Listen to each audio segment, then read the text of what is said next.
Today, on Be Something Wonderful, how do I deal with intrusive thoughts and crippling anxiety?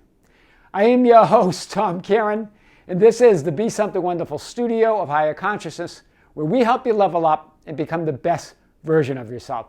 Creators, welcome back. Another beautiful day here in Cape Town, South Africa, and I got a big video for you today. This really comes from a few sessions where I've had clients asking about intrusive thoughts and the anxiety that they feel that cripples them when they have those thoughts. I want to talk about all of that today and more, because I even got an email from a subscriber that has been on the channel. And in this email, I've shared some of these types of emails before, but this was a subscriber that was really feeling separation from whom they really are. And was making comments that were, I would say they were unlike love on the channel. And he was writing to apologize, to really say that, to thank me, BSW, for the message, for the channel, to thank me for holding that place for him and not going down in the weeds with him in that depression, in that despair. In seeing the world from that limited 0.0001%. So I want to talk about this. Well, what do I do with intrusive thoughts? What if I'm struggling with crippling anxiety? What do I do when my thoughts and feelings are spiraling out of control? All of these questions come up. How do I consistently feel fulfilled? And here, guys, I want to hit all of this today and say this: do nothing. This really is the message, and I'm going to unpack this, no worries. I really want you to feel this. Remember, your true nature is I am. Nothing can intrude on I am. Nothing can intrude on who you really are. Nothing can cripple I am, that your true nature. What do you do when your thoughts and feel spiraling out of control? I am doesn't go anywhere. I am is that presence within you. It never spirals out of control. Right? So what do I do consistently feel fulfilled? Well, fulfillment's always there. That is I am. Do nothing. This is what A Course in Miracles says. To do nothing is to rest and make a place within you where the activity of the body cease to demand attention. The activity of the body cease to demand attention. The activity of what do they mean, A Course in Miracles? They're talking about the 3D conditions. Right? They're talking about those unwanted conditions. They're talking about the activity of the 3D world. Right? Make a place within, rest in fulfillment. Right? Conditions are conditions, but I am. 3D reality, those conditions will be whatever they are.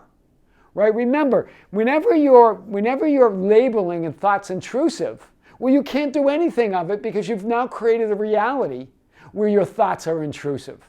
So that's what your reality is going to be. You believe in intruding thoughts. When you believe you're struggling with crippling anxiety, you believe you're crippled by that anxiety. You create that reality. Remember, what are you only always feeling? Source energy. You are source energy. You're pure positive light and love. And so when you're feeling anything other than that love, you're putting that source energy through a filter, an assumption, a belief that's bogus. That's not who you really are. That's why you have a sensation that it doesn't feel good. But that's that excitement of source going through you. And you're putting it through a filter or a belief that's unlike love. So I want to cover this today and more.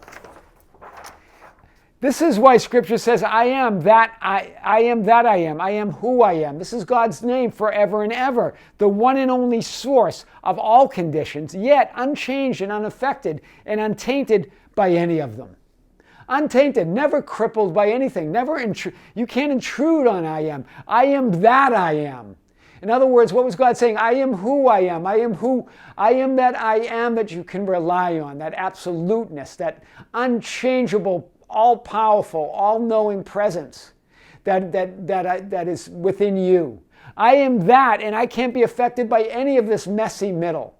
The middle of changing conditions, the middle of changing thoughts, the middle of changing feelings. None of those are reality. They can't be reality because they're changing. In one moment you feel good, the next moment you don't feel good. That can't be reality. That must be a thought about reality. It must be an idea or an experience about reality in that horizontal experience of reality. Right? So I am the Alpha and Omega, the beginning and the end, the first and last. The middle of thoughts and feelings and manifested conditions is your changing temporary experience of that which never changes, that I am. The I am never changes. It's the first and last, beginning and the end. It is the Alpha and Omega, meaning it is all there is. That middle is that's your experience of that one reality. That's what you determine. That's what you create. Right? God doesn't create that experience of reality, you do. And God gives you the free will to experience your source, to experience your oneness, to experience the supreme divinity that you are, the wholeness that you are, in any way that you choose. Right? So the middle of thoughts and feelings and manifested conditions is your changing temporary experience of that which never changes, your I am. It's always complete. It's always whole, it's always fulfilled, and it's always forevermore. It's never spiraling out of control. It can never be intruded on. It can never be crippled by anything. It's that power. This means that's you. That's your true nature. That's your true reality. Intrusive thoughts, nothing can intrude on I am. Crippling anxiety, nothing can cripple your I amness ever. Spiraling out of control, your I am never goes anywhere. It's omnipresence. That omnipresence means what? It means anywhere and everywhere you are, wherever you are, anywhere you are and everywhere you are, the whole of God must be. Wherever you are, wherever you go, wherever you believe you are, the whole of God must be. All power, all potential, all presence. You as source always feels fulfilled and loved. That's what conviction and inner authority really means. You as source always feels fulfilled, always feels love.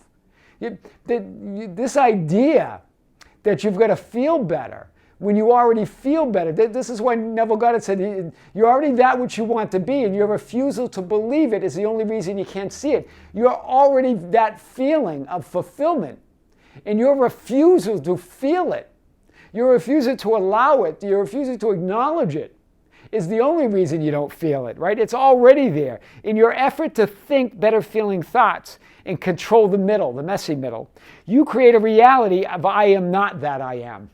I am that I am, but you create a reality, I am not that I am. I am not who I am. Whenever you're whenever you're believing in these thoughts as intrusive, whenever you're believing that sensation that's being put through a filter, an assumption that's not true of who you are, is crippling you with anxiety. And whenever you feel like you're spiraling out of control, wherever you are and everywhere you are, the whole of God is, it must be. You're never spiraling out of control. God always has your back. God's always with you. The whole of God is with you. You're just saying, I am not that I am, and that's impossible.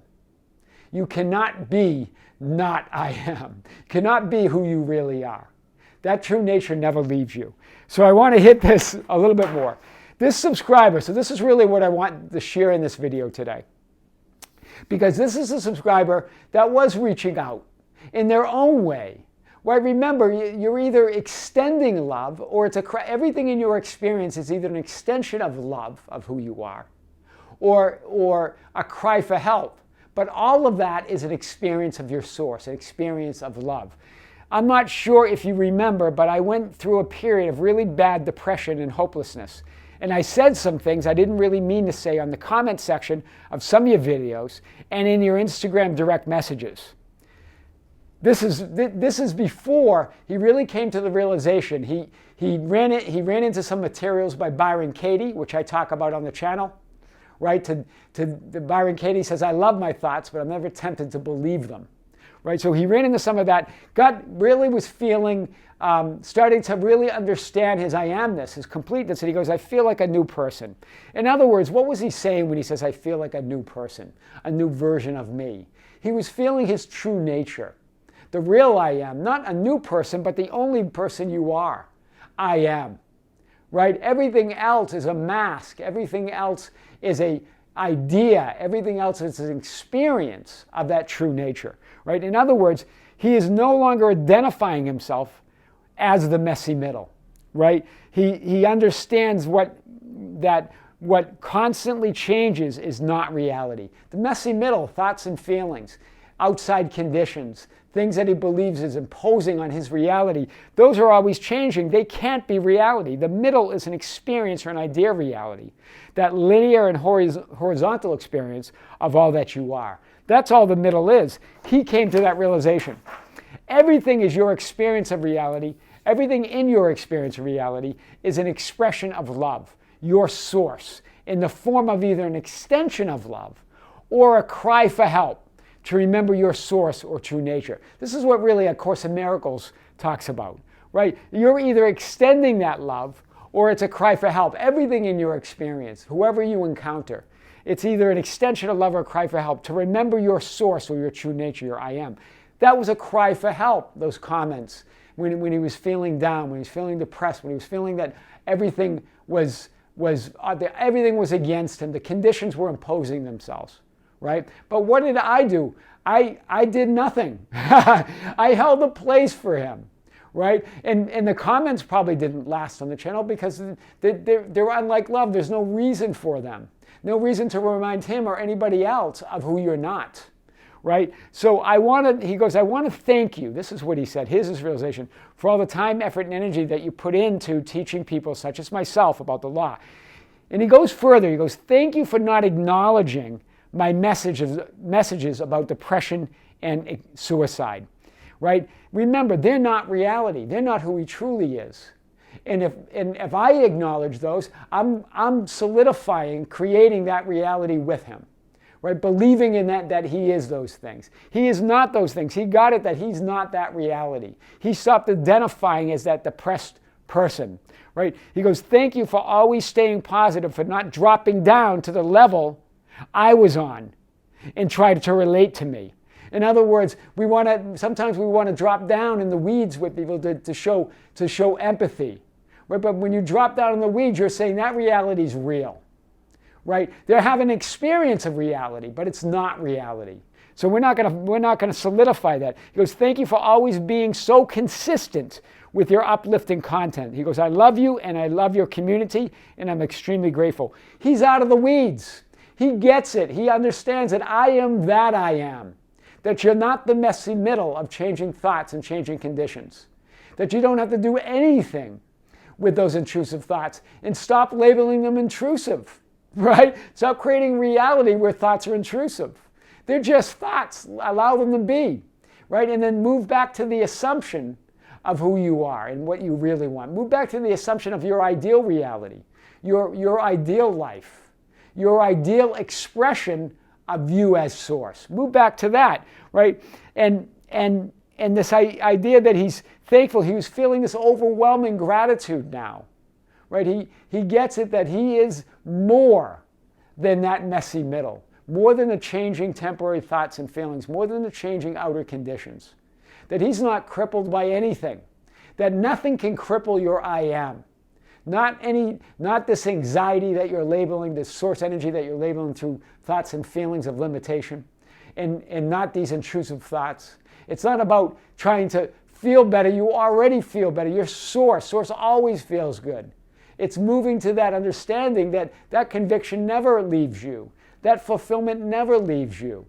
It's in your effort to try to feel good that creates a reality of not feeling good, right? How do I deal with intrusive thoughts and crippling anxiety? Do nothing. I am your host, Tom Kearin, and this is the Be Something Wonderful studio of higher consciousness, where we help you level up and become the best version of yourself. Creators, thank you. Thank you for being with me. Thank you for liking and sharing and commenting on the videos. Thank you for joining our Facebook group at facebook.com/groups/Be Something Wonderful. Thank you for joining us on Instagram and Twitter at Tom Kearin, and our membership channel. There's more content coming, another video, another live stream, more fun there. If you haven't joined us, there's a link below. If you have joined us, thank you for joining. Creators, with great love, with great light and infinite gratitude, this is Tom Kearin coming to you from Cape Town, South Africa. Until next time, we'll see you soon.